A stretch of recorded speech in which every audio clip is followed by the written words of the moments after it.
Chant Om 3 times.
Gurur Brahma Gurur Vishnu Gurur Devo Maheshwaraha Gurur Sakshat Param Brahma Tasmai Shri Gurave Namaha Gurave Sarvalokanam Vishaje Bhavaroginaha Nidhaye Sarvavidyanam Dakshinamurtaye Namaha Om Namah Pranavarthaya Shuddha Gnanaikamurtaye Nirmalaya Prashantaya Dakshinamurtaye Namaha Hari Om Tat Sat.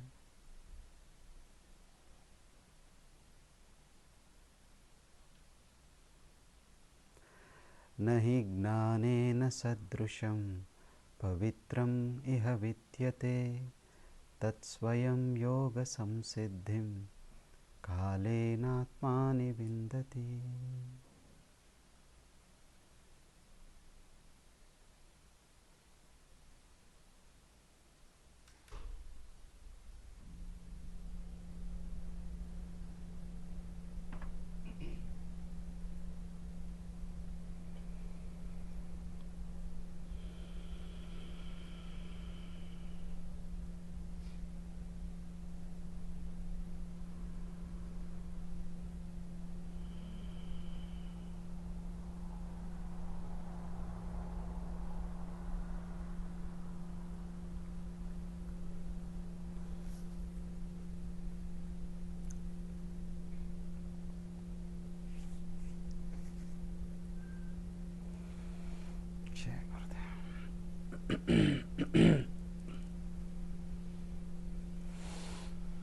All good? You had a good Kriya this morning? Huh? Very good, very good. You are all comfortable?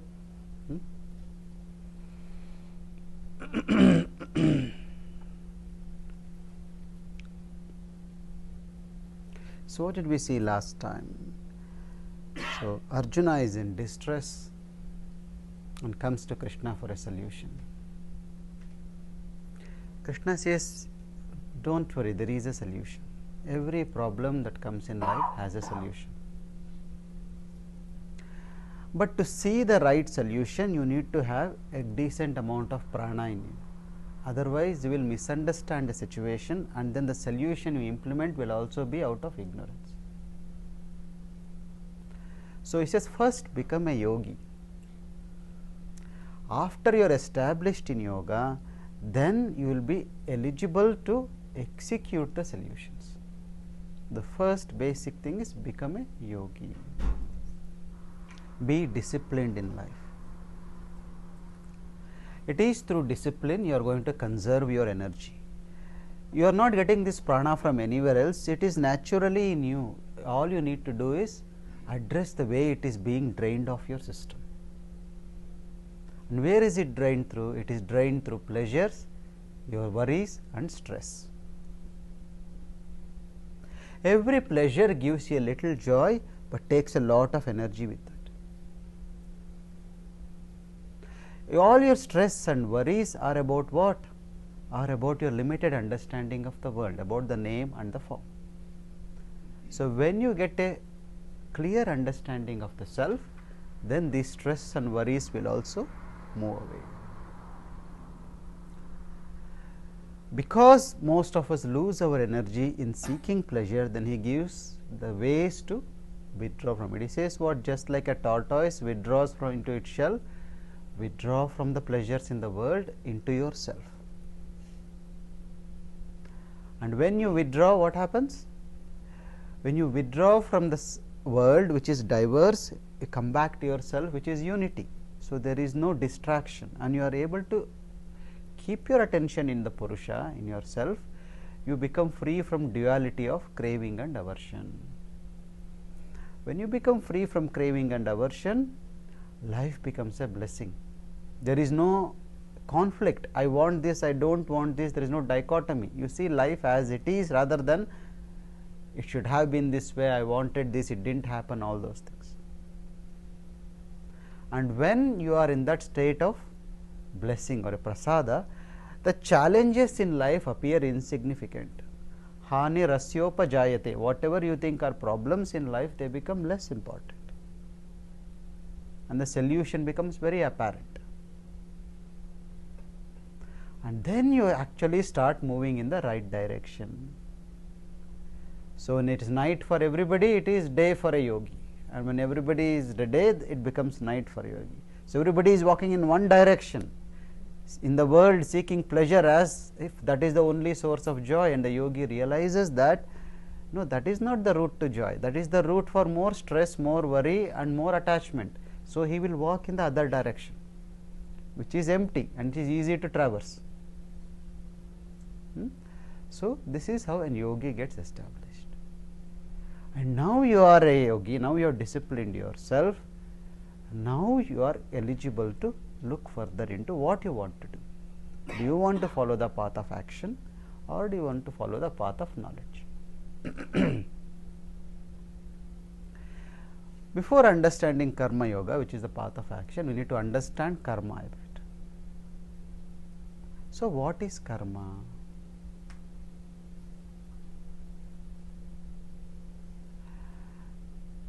What is the impulse for your action?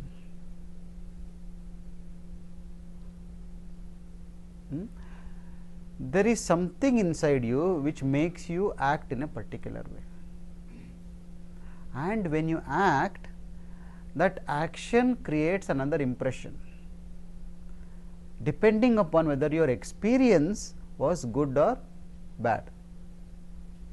And if the experience was good with the particular action you did, the mind craves for more such action. But if the experience was bad, the mind tries to resist that sort of action.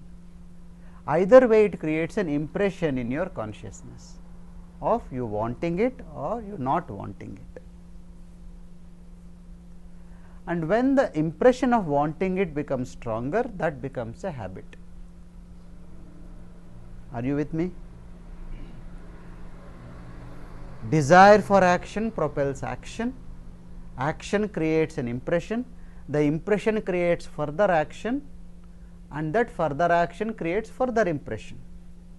A seed becomes a plant grows up and gives rise to further seeds, and those seeds become further plants. This is how the actions get propagated. Now, I am telling you in a linear way, in a one direction. But your action does not influence just you, it influences people around you. When you are angry, you disturb 3-4 people, and the disturbed people do things, something which disturb 4-5 other people. So, that is how a seed becomes a plant, and plant gives rise to more seeds. So, in this way, it is a complex and very intricate mechanism in the world of propagation of karma. All your habits of karma. See, we were not born into this world drinking coffee or tea, isn't it? At some point, whether your company, however you got into it, and that created an impression. That impression said, oh, I should go and have it again tomorrow, and then you went for it again, and slowly it became a part of you. Do you see? So, that is coffee karma or tea karma. So, that is one part of it. So, without you realizing it, something became part of you. This is the same way your habits. Oh, I like masala dosa, or I don't like this, I want this. All these are impressions in your system. And what is your bondage? Your impressions are your only bondage in your life, because without them you suffer. If that cup of tea is not given to you, you get a headache, your day gets ruined. There is a difference between you going and drinking a cup of tea and a cup of tea dragging you to drink it.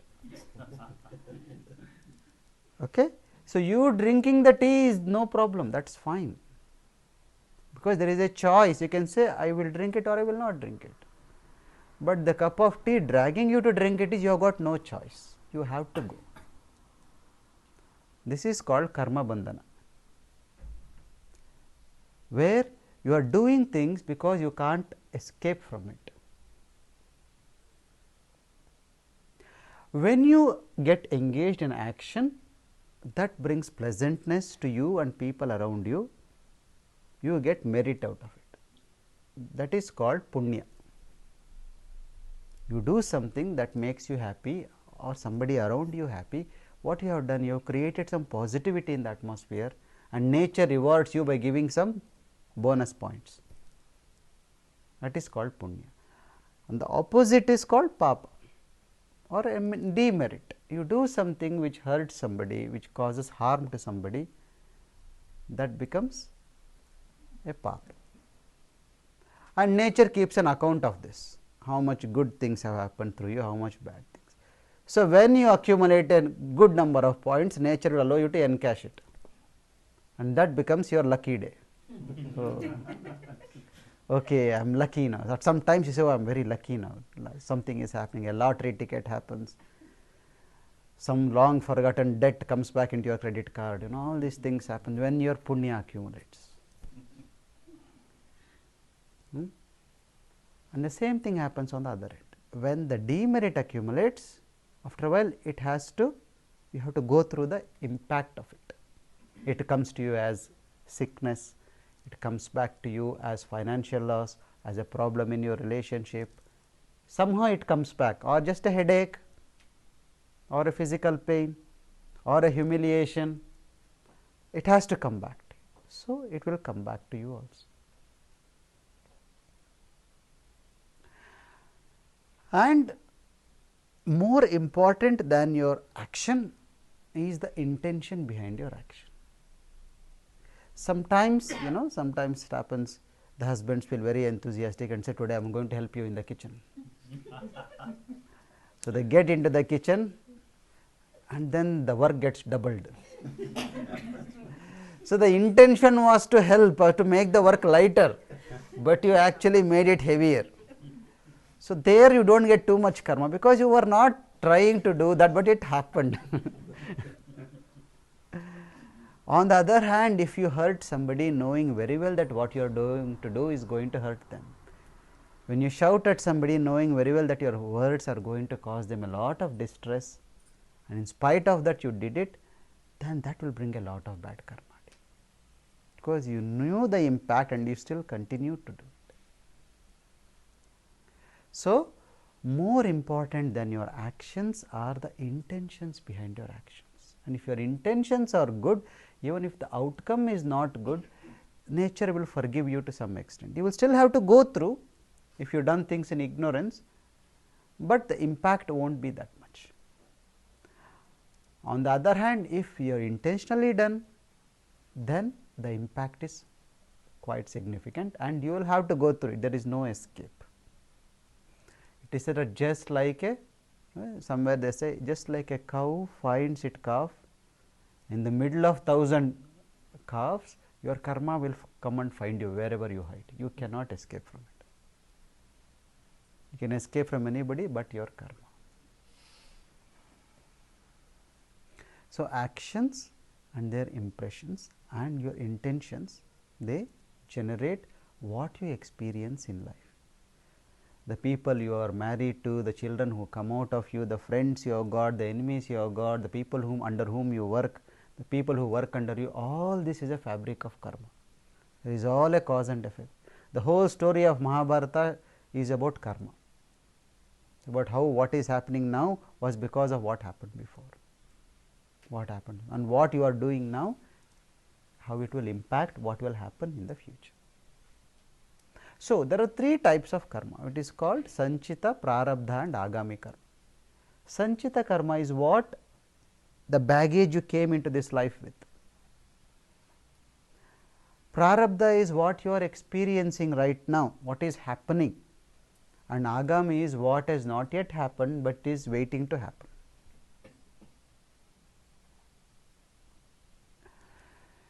There is no escape from Prarabdha karma. You are going through it because it is already sprouted.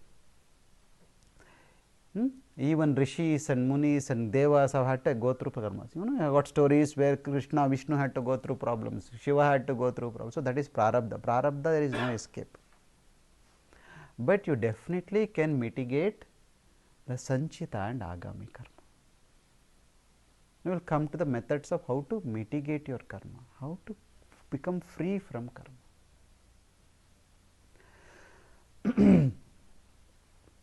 Unless you are free from karma, there is no liberation. All the teachings towards liberation are the methods to eliminate your karma. And it does not matter whether karma is good or bad. Generally, when we talk about karma, we talk in terms of bad karma. Even good karma is also a karma. And the wise realize that even good karma can be a burden. A good karma is useful to you only to the extent when you have got lot of bad karma. Good karma is like a soap. You use it to wash away the dirt, but then you have to wash the soap also. Isn't it? So, you can't just leave the soap, then the soap becomes the dirt. So, good karma is only, the importance of it is to eliminate the bad karma. Once the bad karma is eliminated, you have to drop the good karma also. So, when you do not drop the good karma, what happens? That itself becomes a burden. So, how do you overcome the karma?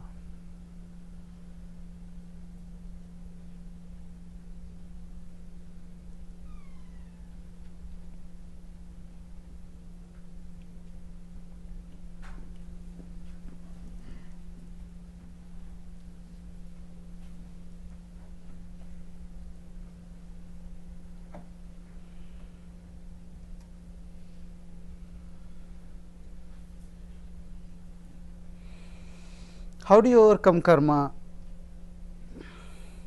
First, by going through it, which most people anyway do it. You have to go through that and then burn it off. The second way is you go through it with awareness. When you go through the karma with awareness, you still go through it, but the impact won't be that strong. Okay. Say for example, you have done a mistake and you know you are going to be punished for it. When you are expecting to be punished and when you are aware of it, then you are able to handle it better. Yeah.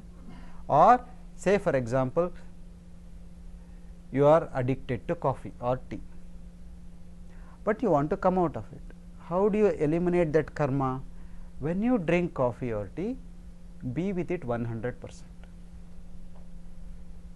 Whatever bad habit you want to get away from, you be with it 100%.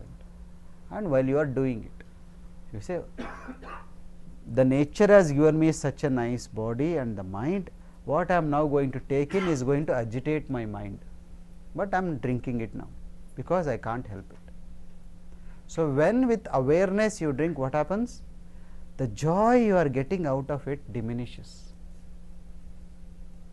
And if you do it with awareness a few times, then you after a few times you see, why am I doing it? I am not getting any joy anyway out of it. And the awareness becomes stronger than your craving.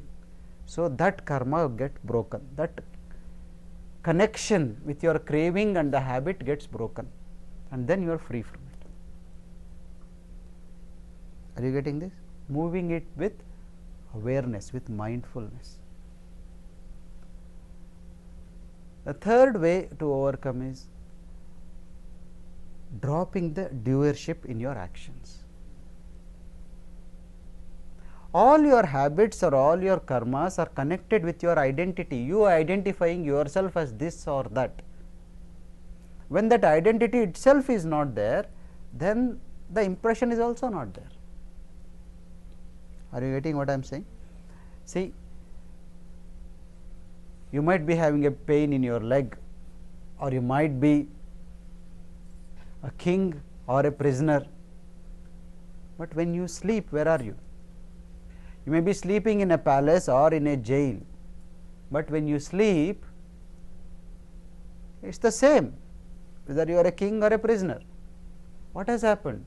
In that sleep, you have dropped that identity which you are carrying. I am a king, I am a prisoner, I am in a palace, I am in a jail, I am good, I am bad, I am rich, I am poor, I am intelligent, I have got this problem, I have not got any problems. All these are your identities. And when you drop your identity, that automatically happens when you sleep. There is no difference between this person and that person. And then automatically you say there is no karma connected, because there is no doership at that state. The same thing you do when you meditate. In meditation, you voluntarily drop your identity.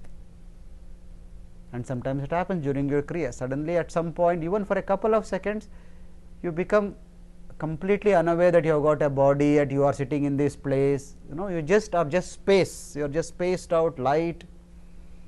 Then what happened? You are moved from the action and the scenery to the seer. You have moved to the space, the witnessing consciousness. And the witness is not an actor, witness is only an observer. And an observer is not an actor, and only the actor gets bound to the karma. When you are able to dissociate from yourself, then also karma will not impact you. Are you getting what I am saying? So, this is moving into the witnessing consciousness. And when you focus moves from the objects to the seer, from the scenery to the seer, what happens?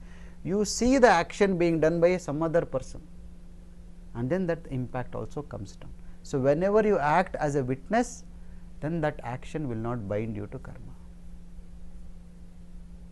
And that is why when you meditate, or when you lose your, where else will you lose your identity? You are singing in a satsang, and suddenly at some point the singer is gone, only the song remains. And that time what happens? Again the identity is gone. And those moments of samadhi or the turiya state, where your presence is there but your identity is not there, you burn out big chunks of karma. That is why when you sleep and wake up, it is the nature's way of burning your karma. You feel unburdened. You are so tired when you go to sleep. When you wake up, you are fresh, because nature has cleared off some karma. And that is why even if one night you do not go to sleep, you are unable to unburden that, and you carry and you feel very tired. You do not feel fresh at all, because that has not gone, unless you meditate, and then through meditation take away that part of it. So, when you meditate, when you sing in a satsang, and when you are in a place of knowledge where you feel, oh, 1 hour has gone already, at those times when your existence is lighter, the karma automatically starts burning, and through this your sanchita will burn. So, whatever was your baggage will start becoming lighter, and because of that what happens? Whatever has not yet sprouted, that seeds will also be burnt. So, the action may still happen, but the impact of it is reduced. You know, the bullet which was supposed to take your head will take your hat, they say. You should have had a big accident, but you just sprain yourself and slip, and then that is gone. So, one part is gone. Okay. So, this is what moving into the witnessing consciousness. There also you eliminate karma. So, these are different ways of coming out of karma. What? First is going through it, going through it with awareness, then withdrawing and coming back to yourself and being in non-doer, and then getting engaged in charity. Why charity is so important? Nature only wants to do this. You have to return what you have taken, or you have to give back what you have taken. See, usually if you take a loan from one bank, you have to give it back to the same bank, isn't it? But in the karma bank, you can give it to any bank, but you have to give it back, that is all. If you do not give it back, you have to experience the interest of it. You have to pay the interest. So, the longer you take to give back, the more interest you have to pay. So, making this process quicker is charity. You have received so much from the world, you have received so much from so many people. It is your way of saying, I am going to give it back now, when I have got the strength. So, what is happening? You are unburdening. This is the principle of dakshina. So, a priest or purohit comes and does a puja in your house. You are telling him, what I could not do, you are making it happen for me. So, as a gratitude, I am giving this to you, so that our karma is cleared. I do not carry any of your burden with me. I invited you to come to your house, so people came and blessed us. So, when you are going back, you give them a bag with some dakshina to them. So, you responded to my request, so as a token I give back to you. So, again our thing is cleared off.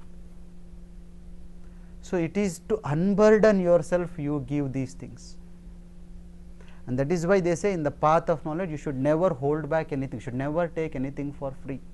So, Krishna says in chapter 3, one who takes the yajna phala without contributing to the yajna is a thief. So, when you get something good somewhere, you have to give something precious which you think. If you do not give, then you become a thief, and that becomes a burden on you. Then you carry that burden with you, and something else happens somewhere else, you have to pay it somewhere else. So, especially they say, do not do fraud with spiritual organizations, do not escape from giving what you are supposed to give in those places, because it will come back to you very strongly. When somebody is selflessly doing something for you, you do not act in a selfish manner, then you are accumulating more karma. You know, in the scriptures it says, if you do not have children, you can't get liberated. Have you heard this? Children are the door for your moksha. If you do not have children, it is difficult to get liberated. Do you know why they say that? Because if you look at it, it is only your children whom you serve selflessly. Anybody else you do something, you always have a little agenda, what I am going to get. Isn't it? But children, no matter how they treat you, you treat them with love only. Isn't it? So, that is the only avenue for a human being to behave like God. No matter whether you even remember or not, God will make sure there is air that goes into your nose. The food is digested, you are able to move around, there is some prana that He gives back to you every day when you sleep, because of the love. And that is how you look after your children. No matter how they treat you, you always make sure. Do you take revenge on your children? You do not, isn't it? That the nature never takes revenge on you. So, if you think God is punishing, then take it out. God has got no business in punishing you, because He is not somebody who wants to take revenge. He is all loving and caring. Sometimes you do not give all that your children ask, isn't it? Because you know that in the long run it is not good for them. That is what God does also to you. Sometimes He may not give you all that you ask, because He knows that is not good for you. So, you do not have to get angry that I am not getting, God is not fair for me, because He knows better than you. Do you see this? So, children are a way where you serve selflessly, and if you are able to extend this attitude to the whole world, see, what can I do for you? If you come with this attitude, what can I do for you other than what can I get from you? Then the karma will go, because knowingly or unknowingly you are receiving a lot from everybody around you. Your life and today's world or anywhere is contributed by so many people. The food you eat, somebody has worked hard to grow that food somewhere, somebody has brought it to you, somebody has cooked it, somebody has put it in a plate and given it to you. All these small things matter, how are you going to give it back to them? So, find every way to do seva. Whenever there is a chance, say, I want to contribute. And when you contribute what you think is more important to you, then the merit is higher. If you think money is very precious to you, then you give money, then that comes better. If you start giving things which you do not need, then that is not seva or charity.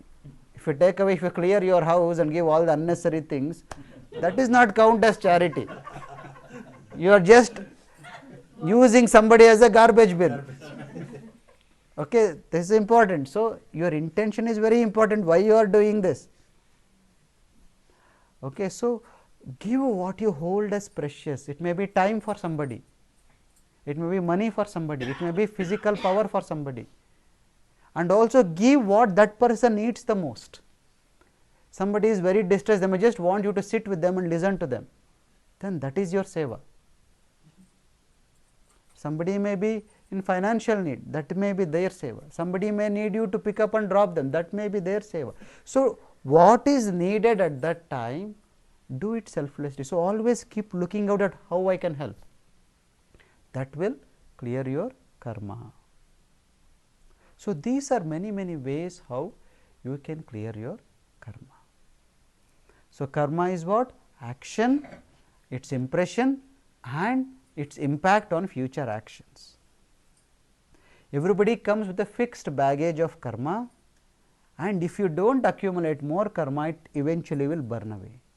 The problem with our life is we create more and more karma because we act out of unawareness.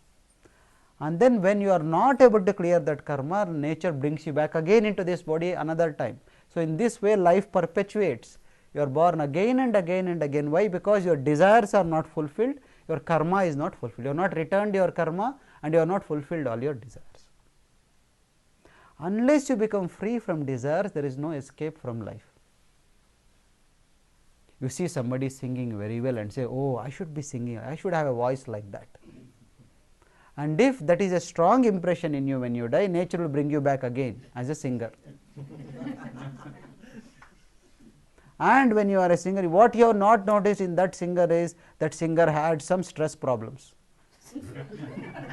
So, now you become a singer with stress problems in your next life. And then you say, how I wish I did not have this stress, I was like that simple person there. And nature says, okay, come again, become a simple person again. You come back and then you see somebody with a luxury and say, how I wish I had that much money. And then you go into next life, you are born with that much money, people, and then you see he has got so many enemies. And then you will have all those enemies, and then you say, oh, how I wish this was like that. So, this is how life continues, the cycle. This is called samsara, means the circle. You move around in circles. You have this and then you say, if I had that. You have that, you say, if I had that. And the nature says, tathastu, take it, take it, take it. And then you keep coming again and again and again. You see, unless you realize, oh my God, this is a burden. All my desires have led me nowhere. I am where I started. 5 years ago you had desires, now all of them are fulfilled. Are you contented? You have got so many new desires now. And the same thing will continue. When this awareness is not there that my desires are taking me nowhere, you keep on desiring and nature keeps on giving you a second chance. Okay. And then you move through this heavy load of life, carrying it, carrying your expectations of you and other people. So, until the time you realize, oh my God, this life is such a burden. When will I become free of all my obligations? Until then, the path to liberation will not open up in front of you. You know, most people do not even want liberation. They just want some comfort. That is all. Because nobody is ready to give up any pleasure. Everybody wants pleasure. But even when you realize that the pressure is burdening you, if you do not want to come out of pleasure, that is samsara. Is what? You are a spider who have woven the web and you are stuck in the web. You do not want to come out of it, because that has become your identity. You identify. If tomorrow somebody says, you know what, Tomorrow you will have all that you want, suddenly your family will disappear. Everybody says, no, no, what? No. Because they are your identity now. Even though they are the source of your pain and struggle, the biggest pain we get in life is from our most loved ones. But still we don't want to let go. That is bandhana. You are so attached that even if it hurts you, you want to hold on to the pain. But you don't want to leave the attachment. Are you getting what I am saying? So, only when awareness comes in you, then you are able to let go. Then what you do? You serve everybody, but you don't get attached to anybody. This is my responsibility. It is like, the door is there for you to enter into this house and to go out of this house. But if the door holds you saying that you are mine, how will you feel? Every time you try to enter, the door holds you are mine. In the same way, your children, you are an entry for the children. You are like a door, the children have come into this world through you. So, you have got a responsibility like a house to protect them, to shelter them, to provide them, but that is where it ends. But if you hold on to them tightly, you are mine, you have to do this, you have to do that, then what happens? You suffocate them and you get hurt in the process. Do you see? So, the biggest attachment in the world is children, and the biggest way for you to serve is also them. So, when you are a yogi, you will live in this balance to engage with them and also switch off when you have to switch off. That is the middle path. Okay. So, we will see a few shlokas of karma and then we will get back to knowledge bit.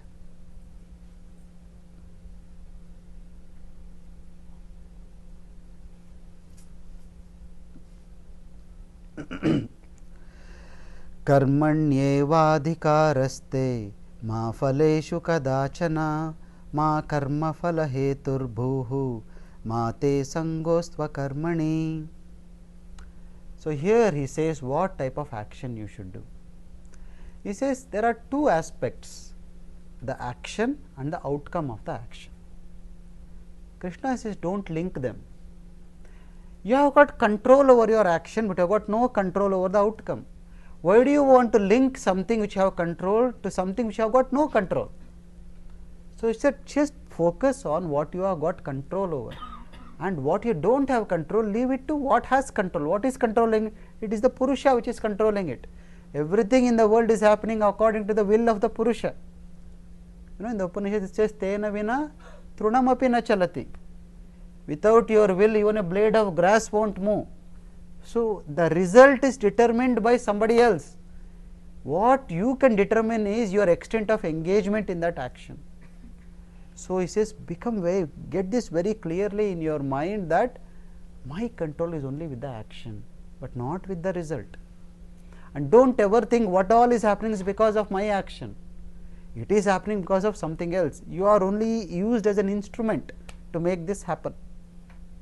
At the same time, don't withdraw from action, thinking that anyway I have got no control, why should I act? Don't do that. So, don't be connected to the result. Don't think you are responsible for the result. At the same time, don't stay away from acting also.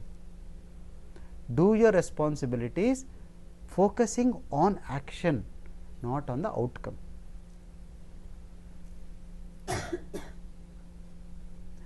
Yogastah kuru karmani sangam tyaktva dhananjaya siddhya siddhyau samo bhutva samatvam yoga uchyate. Yoga means harmony. The only conflict that we experience in life is between the mind and intellect, the head and the heart. Your intellect says, don't eat too much. The mind says, it is okay today, tomorrow you can do something else. Now you can eat. Then it will give justifications. They are prepared with so much love, so it will go to waste. So, then you are living in conflict. One part of you says, hey, no. Other part says, come on, it's okay. Then you are not in yoga. Many times when you do things, you are in this conflict. You are not 100% into it, because one part of you says that should not be done, another part of it pushes you towards it. And usually the saner part whispers to you, the insane part shouts to you, and you listen to what shouts at you. Yogastha kuru karmani means act without conflict. When you act without conflict, you don't create a dichotomy in you. And then what happens? You are able to take everything in an equanimous way. Sangam tyaktva. Sangam tyaktva means what? Disconnecting your connection with the result of the action. Drop the result. Dropping that, being in harmony, act. Siddhya siddhyo samo bhutva. Whether that brings you pleasure or pain, success or failure, look at it, it is the happening rather than doing. Samatvam yoga uchyate. And if you are able to be in this harmony, then you are supposed to be in yoga. What is yoga? Being in harmony, being away with conflict. Buddhi yukto jahatiha ubhe sukrita dushkrute tasmat yogaya yujyasva yogah karma sukaushalam. Again he says, this is the only skill you need to practice. The skill in action is yoga. When you are acting, see whether you are acting in conflict or in harmony. In your action, are the intentions right or the intentions wrong? And if we can hold on to this, buddhi yukto jahatiha, when you are able to establish in this knowledge, and in this world you are able to drop both the merits and demerits, not holding on to one thing and not trying to get away from the other, you are able to drop both good and bad, or look at both good and bad in the same way, and then be 100%. Tasmat yogaya yujyasva. Engage in harmony in the world, don't withdraw from the world, act, engage in the world, being in harmony, that is called skill in action. Yoga karmasu kaushalam. Sukhe dukkhe same krutva labha labhau jaya jayo tato yudhyaya yujyasva naivam papam avapyasi. And then again he says the same thing. Sukhe dukkhe same krutva. Yes, pleasure and pain, health, sickness, joy and distress, they are all part of life. Nobody is free from them. And look at them like that, that they are part of life. Labha labhau jaya jayo tato yudhyaya yujyasva. Yudhyaya yujyasva means engage with valor in the world. Don't live in the world with disinterestedness. Put your 100% and be in the world. And when you do like this, when you act like this, this action does not carry any karma. The next chapter goes in much more deeper into the yajna, dana and tapas, and says which are the right actions, which are the not right actions. Right now he is only giving you a brief overview. What type of actions will bind you, what type of actions will not bind you, what type of actions will bring you merit, what type of actions will bring you distress. And then he says, now get engaged in those that bring you merit, that bring you, help you to overcome the negative things. So this is all about karma. So you discipline, you become a yogi. Now you are disciplined, you got energy, your intellect is a bit more steady and awake. Now you engage in the action. You engage in action because there is no escape from action as long as you are in this body. And when you got no escape, then you understand the background of karma, that the actions which you are associate with results are inferior actions and they bring you more karma. The actions which bring good merits help you to destroy the existing karma, and the actions which are most superior or which are no action at all, which is being a witness. So when you establish in the witness consciousness, withdrawing from the world, then you don't accumulate any karma. So superior action does not bring any karma. The middle action, which is yagya, dana and tapa, helps you to burn away the existing karma, and the inferior action, which is acting with the eye on the result, attached to the results, increases your karma. So, a karma yogi is one who understands the dynamics of action, engages in the world, giving 100%, but sangam tyaktva, without holding on to the outcome of the action. So, this is karma yoga, and this is once again this is the chapter 2 is called Sankhya. Sankhya yoga is, there are numbers, he says lot of things, he says there is Prakriti, Purusha and Brahman, there is superior action, middle action, inferior action, there is yagya, dana and tapa. There are 3 types of yagya, there is jnana yagya, dhyana yagya, dravya yagya, and yagna has 3 parts: Deva puja, dana, sangati karana. The Prakriti has 3 dimensions, which is sattva, rajas and tamas. There are 3 defects in it, which is vata, pitta, kapha. There are 5 elements which contribute. So, these are all numbers. So, he is giving you a numerology way of, he is just giving you options, giving you overview in the Sankhya, and then in the subsequent chapters he holds on to each bit and emphasizes that a bit more. So, this is the karma yoga part of it, the action part of it. Now, we have to move to the knowledge part of it, which is the most important aspect of the Gita.